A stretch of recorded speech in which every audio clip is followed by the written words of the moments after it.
Salut, comment créer une entreprise facilement en France depuis le site internet qui est fourni par l'État inpi.fr. Donc le lien est en description et en même temps dans la suite de la vidéo on va voir comment créer une entreprise directement une fois sur le site internet. Dans cette vidéo je vais vous parler plus précisément d'une micro-entreprise et non d'autres statuts juridiques, même si je vais passer un résumé rapide à l'écran et en même temps je vais vous mettre un lien dans la description pour voir encore plus d'informations concernant les statuts juridiques qui sont disponibles en France. Mais dans cette vidéo moi je souhaite parler uniquement d'une micro-entreprise parce que c'est le domaine où je me connais uniquement. Je ne connais pas grand chose sur d'autres statuts juridiques. Dans mon passé, en 2020, dans cette période un peu bizarre de notre vie, j'avais ouvert une micro-entreprise pour ensuite la refermer. Et là, actuellement, au moment où je fais la vidéo, je vais encore en ouvrir une autre pour vendre des jeux. Avant de rentrer dans le sujet, il y a une information qui est importante. Donc, cette chaîne YouTube est basée sur la 3D et le jeu vidéo. Peut-être qu'une personne est venue sur cette vidéo uniquement pour créer une entreprise dans le sujet de la vente de jeux. Si jamais vous souhaitez mettre votre jeu sur Steam, au début, il n'est pas nécessaire d'avoir une entreprise. Donc, sur Steam, une fois que vous faites la publication de votre jeu, c'est aussi un sujet que je vais publier dans cette chaîne YouTube dans le futur. Quand vous faites la publication de votre jeu sur Steam,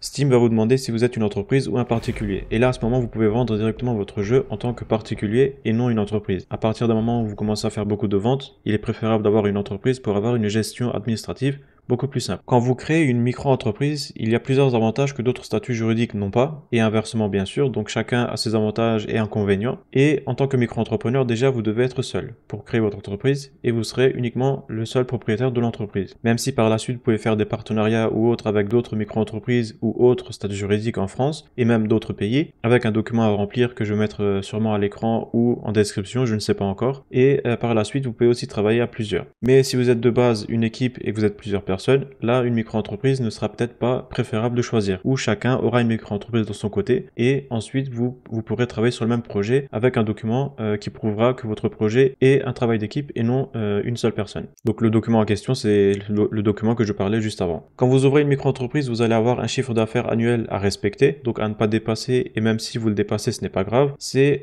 188 000 ou 180 000 euros, je ne sais plus. Actuellement, je l'ai oublié, mais c'est dans ces environs-là. Une fois que vous dépassez ce chiffre d'affaires, par exemple, on va dire que la première année vous l'avez dépassé, c'est pas grave, l'État vous donne encore la possibilité d'être encore en tant que micro-entreprise encore une année de plus, et si là, la deuxième année vous dépassez ce montant-là, vous serez dans l'obligation de changer votre statut juridique. Donc là, quels sont les avantages quand vous ouvrez une micro-entreprise? Déjà, premièrement, vous n'avez pas besoin de payer un comptable, contrairement à d'autres statuts juridiques où là, il est nécessaire d'avoir un comptable et c'est obligatoire par la loi pour ensuite le payer même si vous ne gagnez rien encore. Donc là, si vous déclarez 0 €, le comptable va quand même vous demander de l'argent. Et plus votre chiffre d'affaires augmente, plus le comptable vous prendra de l'argent. Donc là, c'est un sujet uniquement pour les autres statuts juridiques, vu que nous, en tant que micro-entreprise, on n'en a pas besoin. C'est encore une fois un avantage. Pas besoin de compte bancaire professionnel, donc vous pouvez directement fournir les informations de votre compte particulier et directement l'utiliser en tant que particulier normal et en même temps pour votre entreprise. Vous pouvez à la fois travailler autre part et en même temps avoir une micro-entreprise, donc ça aussi ce n'est pas un souci au niveau de la loi. Et surtout, l'avantage qui est le plus important, contrairement à d'autres statuts juridiques, c'est la gestion administrative extrêmement simple. Donc là, une fois que vous créez votre entreprise sur inpi.fr, par la suite, vous pouvez modifier les informations de votre entreprise, breveter des projets et même jusqu'à aller la fermer. Pour payer les taxes, c'est encore une fois très simple. Vous allez directement sur le site internet URSSAF et avec l'URSSAF, vous pouvez directement déclarer vos revenus, etc. Peut-être et sûrement c'est similaire sur d'autres statuts juridiques, mais vu que je ne le sais pas, en tant que micro-entreprise, c'est comme ça que je déclarais mes revenus au moment où j'avais la précédente micro-entreprise. Il y a aussi une autre chose importante à savoir en France. Donc là, si vous souhaitez avoir,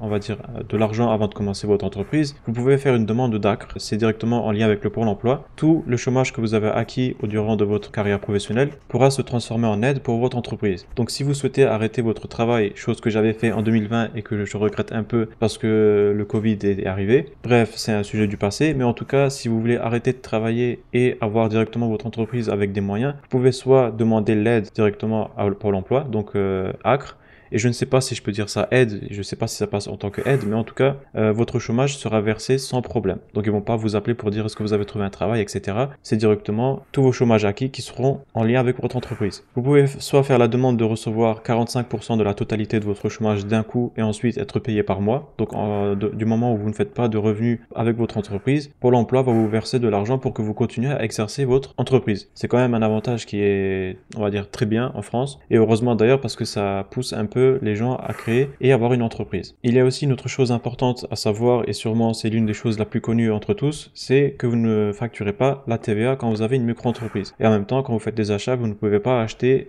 des objets pour votre entreprise sans payer la TVA. Donc vous êtes obligé de la payer. Mais en 2020, quand j'avais ma micro-entreprise, il y avait la TVA intracommunautaire. Je dis il y avait parce que je ne sais pas si aujourd'hui ça existe toujours ou peut-être que les montants ont changé, vu que tous les ans ça change tout le temps. La TVA intracommunautaire n'est pas fournie au moment de la création de votre entreprise. Il faut se rendre ou directement contacter par téléphone, mail, la finance des publics la plus proche de chez vous pour demander votre TVA intracommunautaire. Donc la TVA intracommunautaire, c'est quoi? Quand moi je l'avais à l'époque, en 2020, bon, je dis à l'époque, ça fait que 3 ans, 4 ans, mais bon, je pouvais faire des achats de composants PC jusqu'à 10 000 € par an sans payer la TVA plutôt, donc les 20%. Donc en exemple simple, si le composant que j'ai acheté coûtait 1 000 €, moi je payais 800 € pour ensuite faire la vente de mon côté. Mais je sais pas aujourd'hui si c'est toujours le cas, en tout cas je vais vous mettre un lien en description qui va vous donner plus d'informations à ce sujet-là. Donc maintenant, comment on fait pour créer l'entreprise une fois qu'on est sur le site internet inpi.fr? Le lien, encore une fois je le rappelle, est en description. On va sur formalité d'entreprise pour ensuite cliquer sur accès au guichet. Donc à partir de ce guichet-là, vous pouvez faire tout ce qui est en lien avec votre entreprise. La créer, la modifier,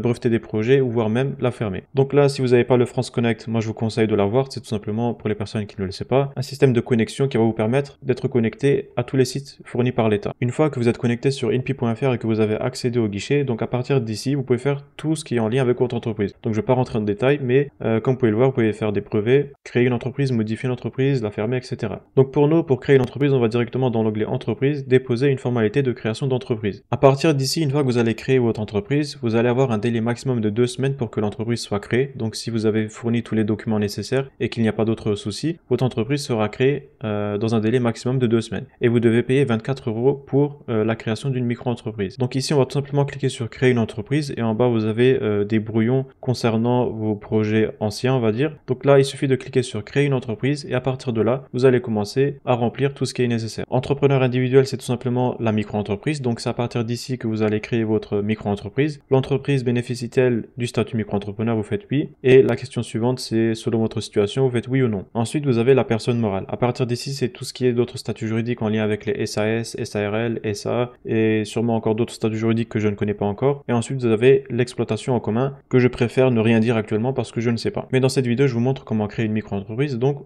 on clique sur entrepreneur individuel, on fait oui ici, et ensuite, selon votre situation, vous faites oui ou non ici. Une fois que vous cliquez sur continuer, c'est tout simplement des questions-réponses en lien avec votre situation et votre personnalité pour créer la micro-entreprise.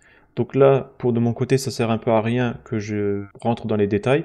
Il suffit juste de répondre à chaque question qui sera demandée. Il y a aussi une information très importante à savoir en France. Quand vous créez une entreprise, quel que soit le statut, l'adresse qui sera fournie pour l'entreprise, elle sera publique. Donc si jamais une personne souhaite se renseigner sur votre entreprise, elle pourra voir directement l'adresse que vous avez indiquée. En tant que micro-entrepreneur, vous pouvez directement fournir l'adresse où vous résidez, contrairement à d'autres statuts juridiques où il est nécessaire d'avoir un endroit uniquement pour l'entreprise. Là, dans cette situation-là, vous pouvez directement donner l'adresse de votre maison ou de votre appartement. Là, il y a un problème du coup pour les personnes qui souhaitent être un peu privées entre guillemets pour ne pas donner l'adresse publiquement. Dans ce cas-là, vous êtes dans l'obligation de donner une adresse, même si c'est en dehors de votre maison. Donc là, vous pouvez louer un local ou directement louer juste un endroit pour recevoir les courriers. Et il y a même des sites internet qui fournissent des services dans ce genre-là. Donc si vous voulez vous renseigner de votre côté, il suffit d'écrire domiciliation entreprise sur internet. De mon côté, c'est tout ce que j'avais à dire pour la création d'entreprise dans cette vidéo. Si jamais vous avez des questions ou des moments où vous n'avez pas compris ou que j'ai même mal expliqué peut-être, vous pouvez poser les questions en commentaire ou venir sur le serveur Discord, moi je serai là pour vous aider. Après cette vidéo, je vais directement essayer de créer une entreprise, donc en tant que micro-entrepreneur. En même temps, ça me fera de l'expérience et je pourrai peut-être répondre à vos questions. Merci d'avoir regardé la vidéo et à la prochaine.